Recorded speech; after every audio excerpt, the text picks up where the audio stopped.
The member for Canning. Thank you, Mr Speaker. My question is to the Treasurer. Will the Treasurer outline to the House what the government is doing to ensure that Australia has a strong economy that creates jobs and reduces cost of living pressures? How does a competitive economy help hard-working Australians get ahead, especially in regional parts of Australia like Canning? The Treasurer has the call. Thank you, Mr Speaker. This is coal. Don't be afraid. Don't be Treasurer, scared. The Treasurer knows the rule on crops. It's coal. It was dug up by men and women who work and live in the electorates of those who sit opposite.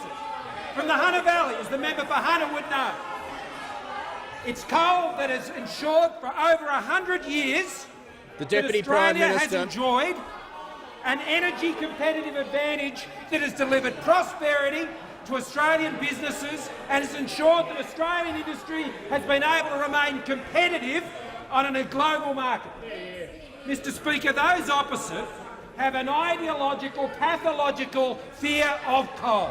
There's no word for coalophobia officially, Mr Speaker, but that's the malady that afflicts those opposite.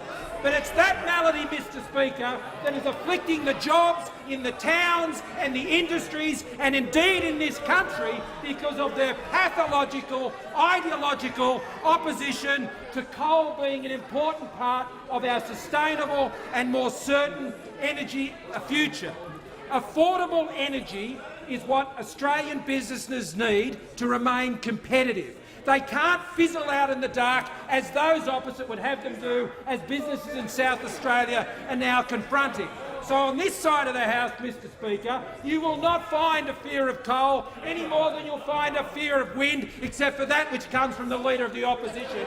Mr Speaker, you won't find a fear of sun, you won't find a fear of wave energy, you won't find a fear of any of these sources of energy. But what you will find is a passion for the jobs of Australians who work for businesses that depend on energy security that those opposite want to switch off, just like the South Australian Labor government is switching off jobs and switching off lights and switching off air conditioners and forcing Australian families to boil in the dark as a result of their dark ages policies, Mr Speaker. Now, that's not the only thing.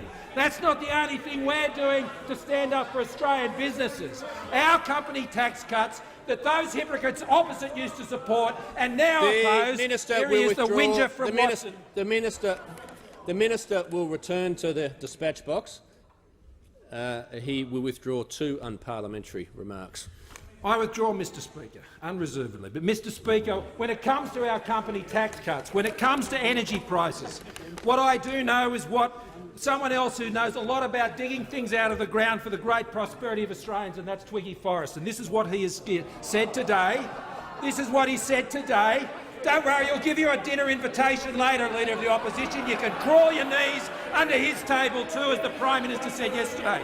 He said, we've kept our power prices high, which lowers the standard of living, and if we keep our tax rates high, we will jack up unemployment and keep people out of work, Mr Speaker.